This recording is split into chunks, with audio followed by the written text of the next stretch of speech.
Welcome to this video. When I played the last game, which happened to be this one, the game 88, the Larsen opening I played, one user asked how to improve in the opening stage of the game, how to make good opening moves, and if I had maybe some ideas what you can do to improve your opening play. And I want to demonstrate what you can do in a very simple way to get better, to get a decent opening repertoire. And this is a starting video for this, so to say. And yeah, let's look at this game here. You can see, and this is very important also in all games, you have an opening stage, you have a middle game, and also an end game. But if you come out of the opening, you need to have some kind of idea how to proceed, and this is often driven by the pawn structure. So the pawn structure in this game is dictated here by the pawns. So as you can see, the pawns here in the center are from black side c7, d6, e5, and f5, and the other pawns are on the 7th rank. White instead played b3, c4, d4, e3, and he fianchetted also the bishop here. So this is a structure, and where you need to find a plan. And I, in this game, as you can when you just watch the game again and listen to, I wanted to get the square f4 for my knight. This was one idea. So I pushed for d4, to put a little bit of pressure here also on e5. So okay, and let's see if something like this is also in the database. So what we do now is we go to the internet, and we go to the home page of ChessOK, and there you just write ChessOK like here with .com in the browser, press enter, and then you directly land on this page here, and then you press on opening tree mode here on the button right, and then you land here. So short explanation, you see the chessboard. It's a free database, you can use it whenever you like. You have here all moves that are possible, or not all that are possible, but a lot of moves that have been played in the past at this position. So e4 is one of the most important moves here in the starting position, so it has been played quite a lot. You can see more than 190,000 games in this database have been played with e4. But also d4, very often played, and so on. So you can click on every move you like and see what games are in this position what black played. Most of the time he played the Sicilian defense with c5, and so on. But let's go back. So the next line here, row, is the evaluation of a computer program. I don't know if it's a good computer program. You can see that the latest game, by the way, is also 2009, but this is sufficient for our purpose here. But it's at least giving some hint how this position should be evaluated. Like sometimes the computer is wrong, but most of the time this is quite a good first impression here. And you can see most of the time white is up like 0.1 or something. If it's +1, it means some similar thing, like you are up a pawn. So it's good if you are with white have something like 0.5. This is quite it's not winning, but it's a very strong position then. And yeah, this is a number of games, and here you can see the score. Most of the time is it like if you have white, you have a better chance to win than with black, because you have the advantage of the first move. So instead of if you look at this here, white won and black won, the percentage of winning with white is most of the time higher than with winning with black, which makes sense. And this is a percentage of making a draw. So yeah, and here you can also see the strengths of the players. So white and black player, and I would say whenever you have a rating above 2400, or let's say let's say 2500, this is a very strong player.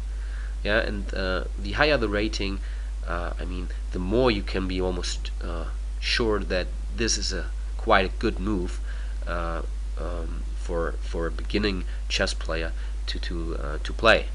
So 2800 is like world champion level, and you can see that world champions played almost all moves in the starting position. But in this database there are, I guess, also simultaneous games where someone plays against like 50 people at the same time and against very weak opponents. So normally I wouldn't say that a very strong player plays something like e3, but maybe in a simultaneous game. So coming back to the game, and I would suggest that you do something similar. Whenever you play a game of chess, you go to this site here and you copy the moves you just played. And I will do something like this here as well. So I played b3. Let's see, where is b3? Here it is. As you can see, the score from the computer is slightly negative, which doesn't make it's not very important here, it's just very this stuff. But you can see it has been played by very strong players, and the score of white is also okay. So I would say this move is okay. So you can play something like this. So black played e5, which also seems to be the normal move. It has been played most of the time. You can see that it's ranked here by the number of games the position happened. Yeah, so this position with b3 is like more than 10,000 times in the database. But most of the time black played e5, which also happened in this game. Here you can see that almost everyone played bishop b2. I played also bishop b2, and yeah, it makes a lot of sense because you attack the pawn on e5, yeah, and you want to develop your pieces. Black needs to defend e5, and he can do this by playing knight c6 or d6. f6 looks very dubious because this is where you normally want to put your knight to, and as you can see, f6 is already the score with the computer jumping to 0.4, but surprise surprise, black seems to have quite a good score here with 50%, and it also has been played by quite good players. So this move maybe is better than at the first glance. You can sometimes it makes sense and to check out what happens here after f6, but you shouldn't be taking these numbers always too serious, because it also is important what players played it. If white, for example, the position is just have been played by players below 2000 and black was always a 2500 player, for sure the score of black would be very high. So let's follow the game to see what we can do more with this program here. I played g3, which also happened quite a lot. Black played knight c6, and here we go. And I played bishop g2, and now black played bishop d7. Is this a good move? Well, I think in the game I also said this move surprised me. I didn't like it very much because it's not developing that much. And you can see here that this move has been played just 3 times, so this is not a lot. And the score of white is 100% of these 3 games. So 3 games have been played, score of white 100%. And bishop d7 was just played by players below 2300. So if I was black, I would have played something like maybe knight f6, or yeah, I don't know, if maybe even bishop e7, although it's not ranked that much or that good here. But you need to develop the pieces here on the king side. So knight f6 and g6 would be, I think, good choices. Okay, but let's follow the game. Bishop d7. I played c4, I think. Black f5. I think I played knight c3. Unfortunately, you cannot move here anymore because you can see there is no game with knight c3. But what often happens here with this program, that via different move order you come to a similar position.